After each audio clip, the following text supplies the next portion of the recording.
Welcome to Get Known, Be Seen Web TV. I'm Trish Springsteen, your host, and I am delighted to have you here for this particular session. Now, Get Known, Be Seen Web TV is all about where I bring in experts that help you to be known, be seen, and also give people opportunity to come on and talk about their latest book, their latest product or service. So today's session, it's my absolute delight to bring to you an awesome person, an expert who's going to share some tips about how to be known, be seen, but also an author. So please welcome Alison Vidotto. Welcome, Alison. Thank you so much, Trish, and thank you for that lovely intro. I am delighted to have you. So before we get into our really great conversation, I'm just going to share a little background about Alison. Alison is the CEO of Vidotto Group and Push, business training and mentoring. She's a published author, a professional speaker, the founder of the Australian Charity for the Children of Vietnam, and a mother of 6. Awesome, awesome. How a mother of 6 has time to do all of that is just, I am in absolute awe. Her goal is to help other small business owners to realize long-term success through business training and mentoring. And I think this is why we get on so well, because that's my passion as well. Yeah. Alison is passionate and happy to speak on a range of topics based on her real-life experience running a business, founding an international charity, navigating a business through very turbulent times, and building it back up to 7-figure revenue. Alison is quite happy to speak on any topic related to business strategy, leadership, and entrepreneurship. Absolutely delighted to have you here with us, Alison. Thank you, Trish. Okay, so let's start with all of those things that you've mentioned in there, and there are a diverse range of things that you have done. And I'd like to sort of see if you could share with us a little bit about your business and your background and your journey, just sort of a bit about how that all those different things have come together and mesh them. Well, I had a business. I was a naturopath for years. I had a clinic, and I'd always been a student. I loved to study, and I ended up teaching I taught at TAFE for a number of years. I taught sciences, anatomical sciences and nutrition, and fell in love with teaching. And we founded our business. My husband was an engineer. I was a consultant and teaching in different places. And then in 2010, the mining and resources side of our business just went through explosive growth. So I actually quit my teaching job, which I loved, and I took over the business full time. So all the previous years I had done all the books and everything else for the business, but then I took on that role in a full-time position, and we had a large team, a lot of contractors, a lot of projects. So it really grew. And during that time, I studied for an MBA so that I was fully equipped to run a business that big. And during the course of the MBA, I learned about small business owners and how difficult it is to succeed as a small business owner. And that bothered me profoundly. Like, it really played on my mind. And I kept thinking their families and, small business owners, as you and I both know, you pour your blood, sweat and tears into it. So I researched it more, and I found out that a lot of the reason they are failing in such high numbers is that they don't have the business side of it skills. They have the passion and they have that skill that led them into business, but it's all that foundational turnover stuff. So Push was born. So that's how I became involved with the business. I've been a business mentor in a number of areas for many years, teaching mentor, and then I started mentoring and training small business owners, and I love it. Love it. So that's it in a nutshell. Awesome. And I think there's probably a lot of stories hidden behind that. There's a lot of stories in there. If we started on that, we'd probably be here for hours. So yes. Let's just focus on one part. Part of where you've came through and that journey and starting Push, I would think there would be part of that was having to let people know where you were, making it easy for your clients to find you. So that would be part of stepping up and being seen. So what was your biggest challenge in getting that message out and in letting people find you? Well, the big challenge was exactly that, because I can be a bit of a worker. You know, I like to build and I like to create and build all those structures. So I'm actually quite happy they're working away. But of course, you've got to get from behind the screen, and you've got to actually meet those people and be in a place where they can meet you. So it's no good saying, well, I'm a business mentor if business owners don't know how to find me. So, you know, what you do is amazing because it's so vital to actually be seen. And oftentimes, and particularly in times of crises, like what's going on, you know, at the moment, it's so easy to withdraw when it's even more important to step up. So that has been a big part of it, and particularly online. Awesome.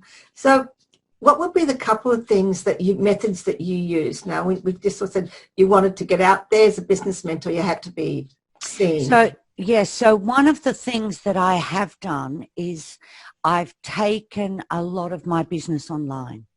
Okay. So yes, and I realized a number of years ago, so I'm very lucky. I've got an office in the middle of the city and I have my own training room, but most business owners are either online or they need to be online.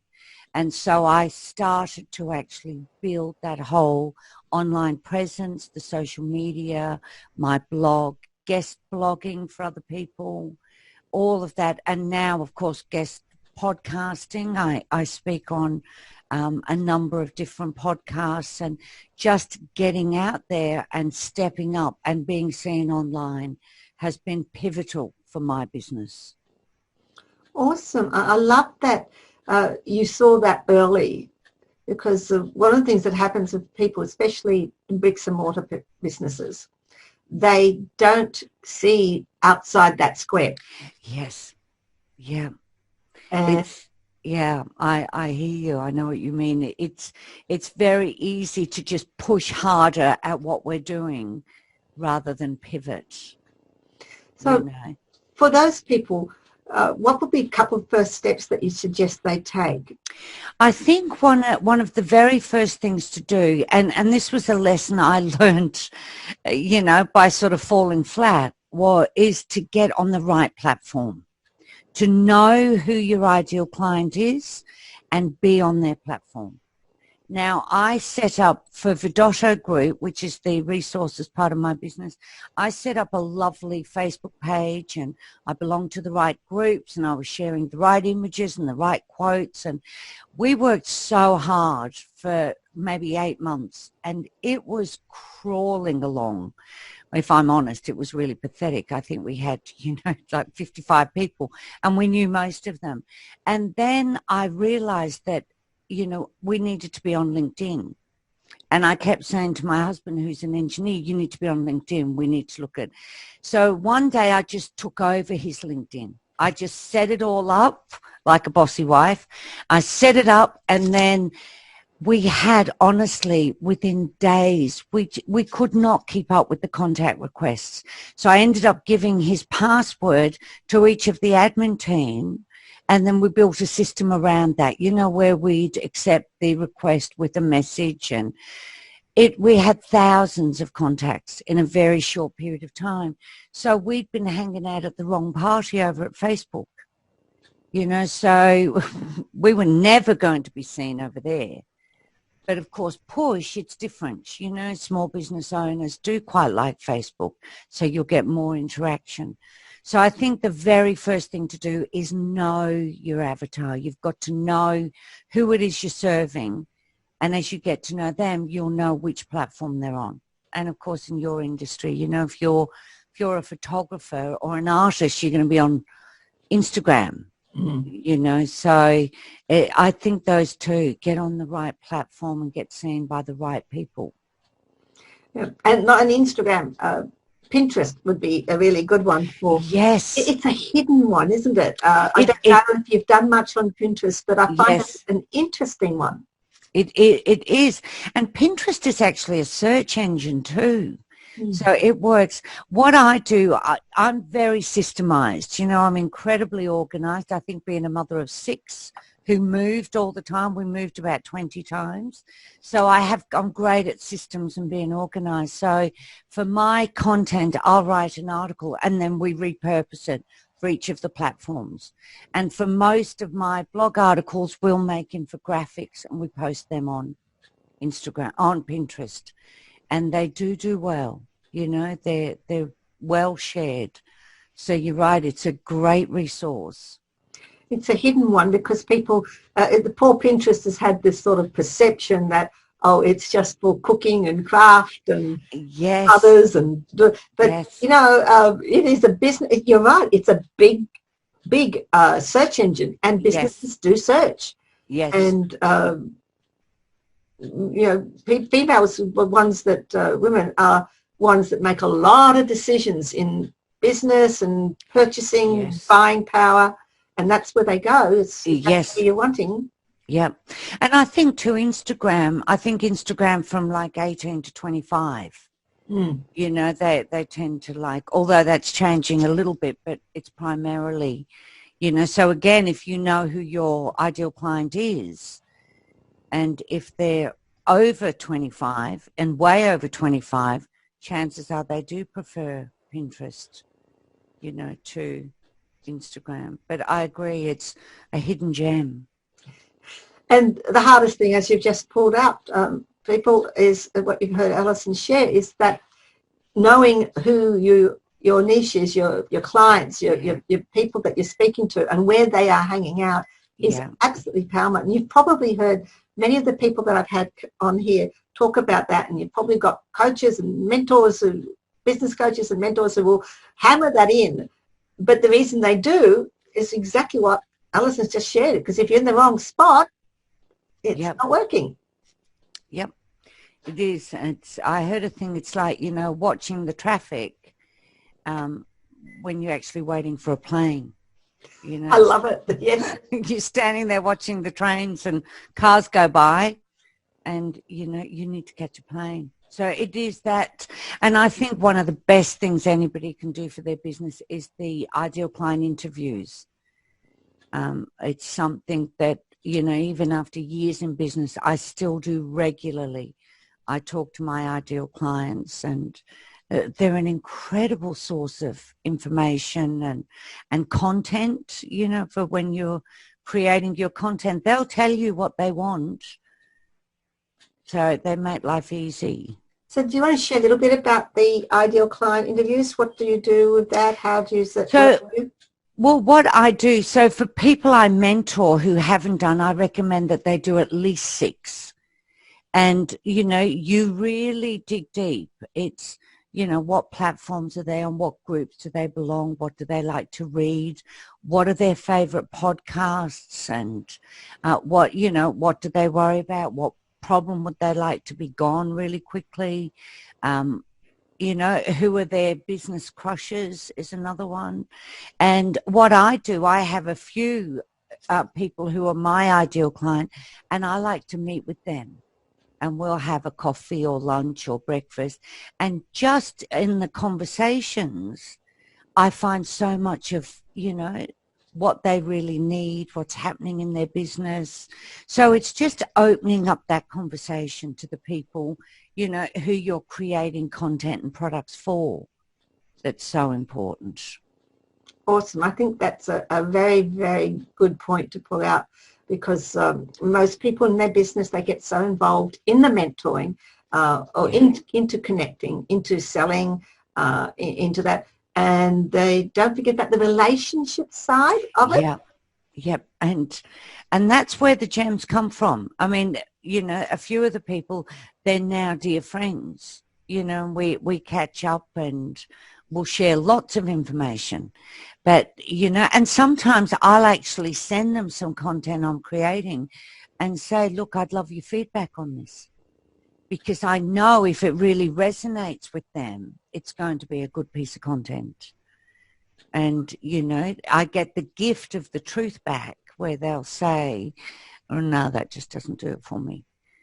So then I'll rethink that or tweak it, but they're just an absolute gold mine of information. I think the other thing that's come out of what you've said is cultivating your listening skills. Very much so. Very much so. Yes. And what is the saying? Too often we listen to prepare our response than we do to hear what was said. Yes. Absolutely. Absolutely. Yeah. Good listening skills. Now, I know there's another area that you are developing at the moment, which is helping you to find, for your ideal clients to find you and helping you to be seen, and that's a membership.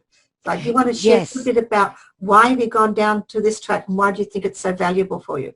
Okay, well, what I did, so I have a number of programs and I do mentoring and group coaching. And then once COVID hit, I looked at ways that I could actually really contribute, because the passion and the reason I developed Push was to challenge the high number of small business failures. And of course, when this all hit, my fear was how many small businesses are going to go under, and how many of them, the fear that comes with really tough times. And with our business, we've had a couple of horrendous episodes. And one of them was a few years ago where the mining and resources industry all but collapsed. And we lost like 80% of our contracts in weeks. And I call it our business near-death experience, because we really thought we were going to have to close the doors. And so with all of this in mind, I did a few articles and a few videos saying that, if I've learned anything from these major crises, it's that they pass. They actually don't last. And what we have to do as business owners is just make sure we survive them. And for now, it's not a crash, it's more of a pivot, and everybody's got online. So as business owners, we actually have a great opportunity, like we do in most crises, and part of that solution is to get online. So I've come up with this membership that I've called Thrive.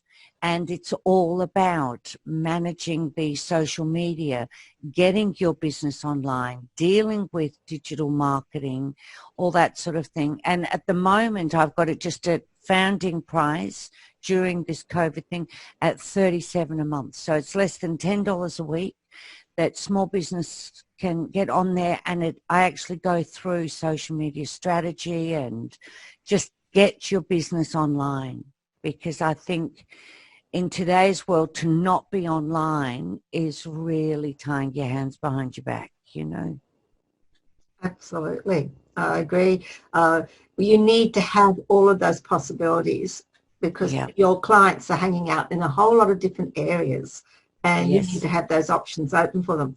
I wanted to just delve in a little bit more about how you've developed. Do you want to just share what is the meaning of a membership site? Because some of my viewers may not understand what a membership site is. So, yes, a little bit about that. Yes, so the reason I did a membership site was to just completely open up the conversation and the access. So the way I've designed my membership site is it begins with a 6-week social media strategy course. So getting the right platform, the right audience, doing your audience interviews, all of those things, knowing which data to look at, knowing how to create content. And then what I do are coaching calls and look at what's needed. And so, my content is pretty much user generated.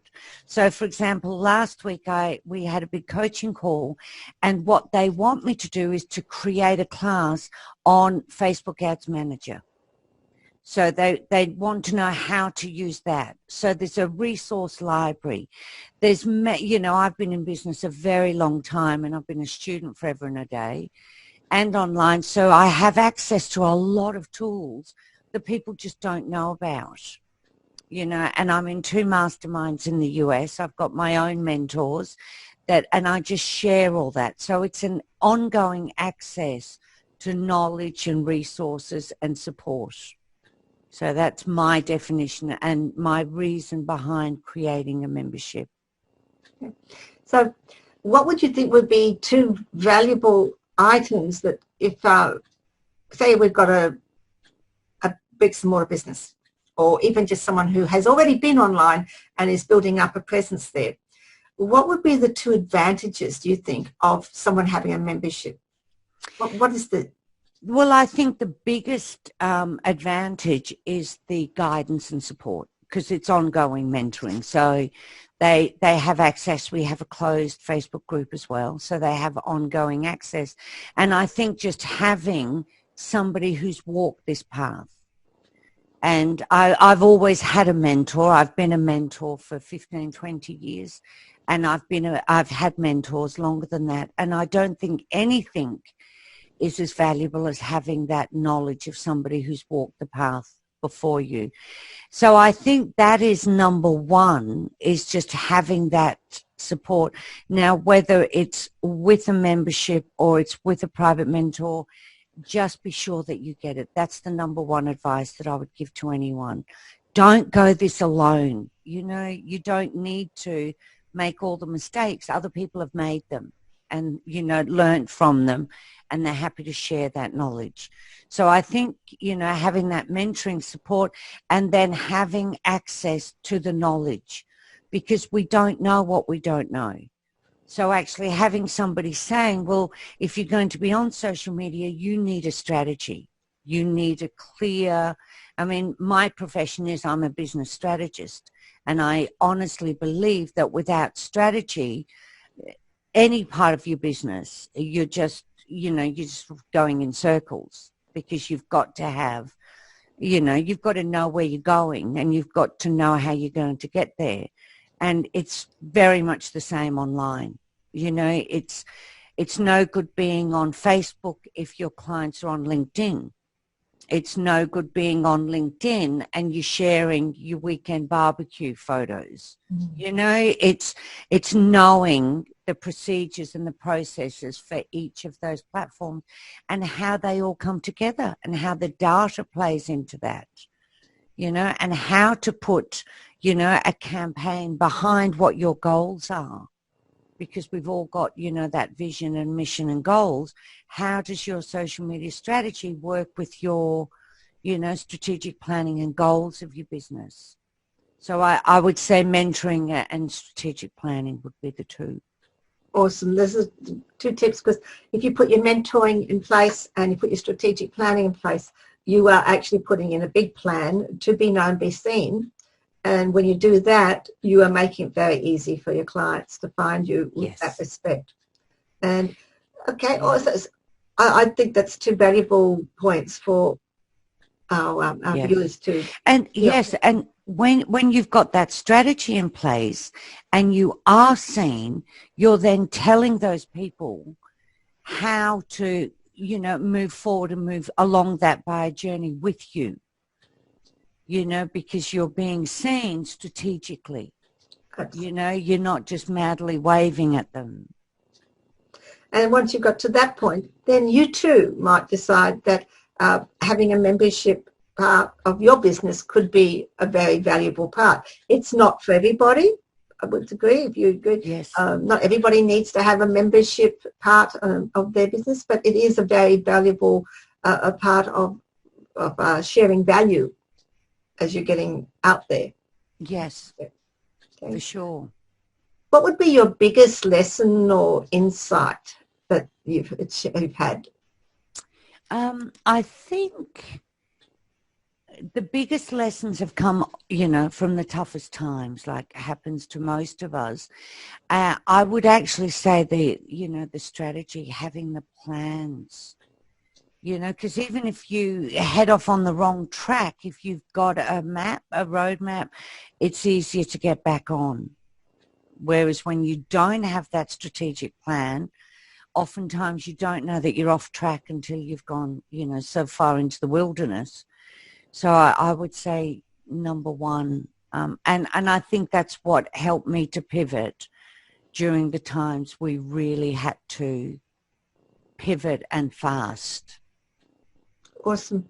Absolutely agree with that. And I think along with that, though, would if you might, if you agree with this, is being flexible.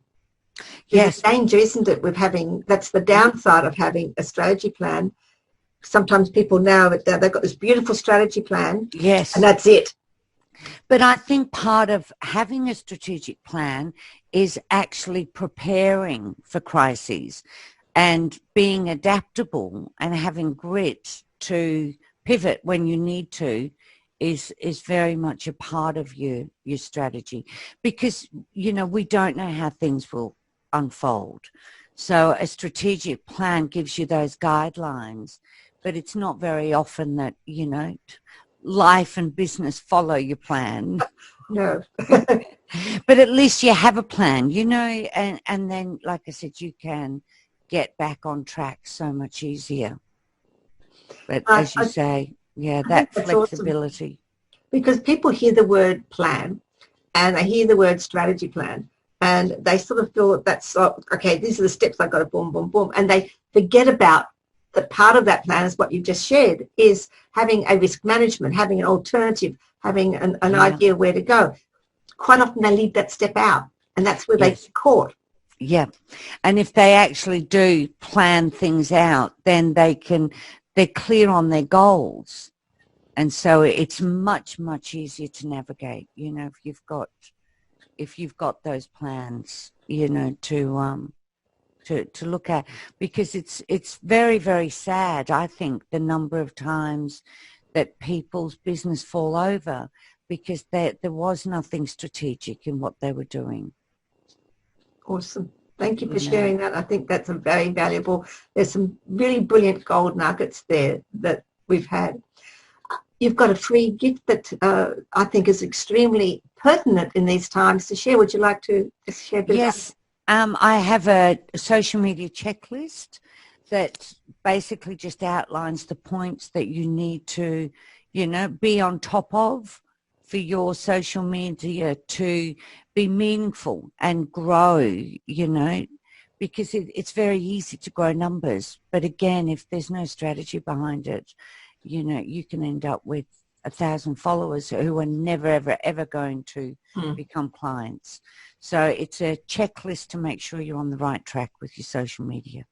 Awesome. And they can get that where? They can get that either at Push, on my website, Push Business Training. I'm on all the social media outlets. I can give you a link for your... Yeah, all the links. I've got the people. Yes. The links will be below this this video. There'll be plenty of links there so that you can go and connect with Alison. I would suggest that that is something that you should be doing in that ways.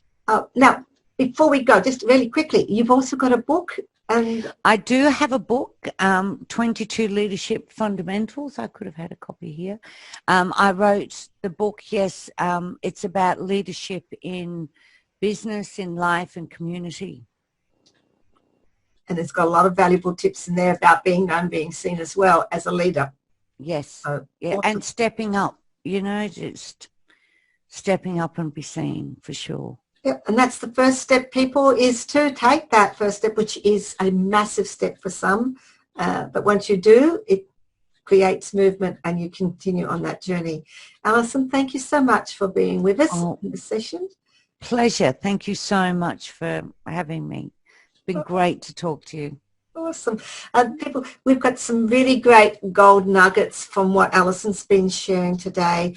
I think the fact about mentoring, which is also a passion of mine, having a strategy and systems, Alison mentioned as well, because I think systems are something that when you've got a system and you've got a strategy plan, then you know where you want to go, and it makes you think about how can I pivot, how can I move to be seen in different places.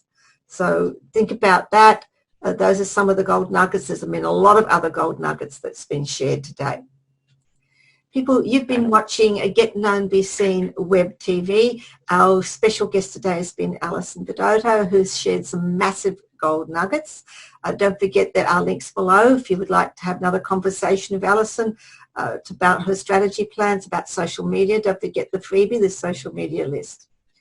Get Known, Be Seen Web TV is there for you. We have experts on here who share how to be known, be seen. We also have guests who are looking to open themselves up and take that step into being known, being seen. If you'd like to be a guest on this show, just put it in the comments below, or you can PM me. You find me on Facebook all over the place. Just look Patricia Springsteen. I'm there and you can connect with me. Don't forget, there is a beautiful big button on here just below that says subscribe. So if you want to make sure that you never miss a episode in our Get Known, Be Seen Web TV, hit that subscribe button and you will be notified every time a new episode goes up. Until next time, remember, have your social media plan, have your strategy plan, and most of all, get mentors to help you get where you need to be. Until next time, be awesome. Bye.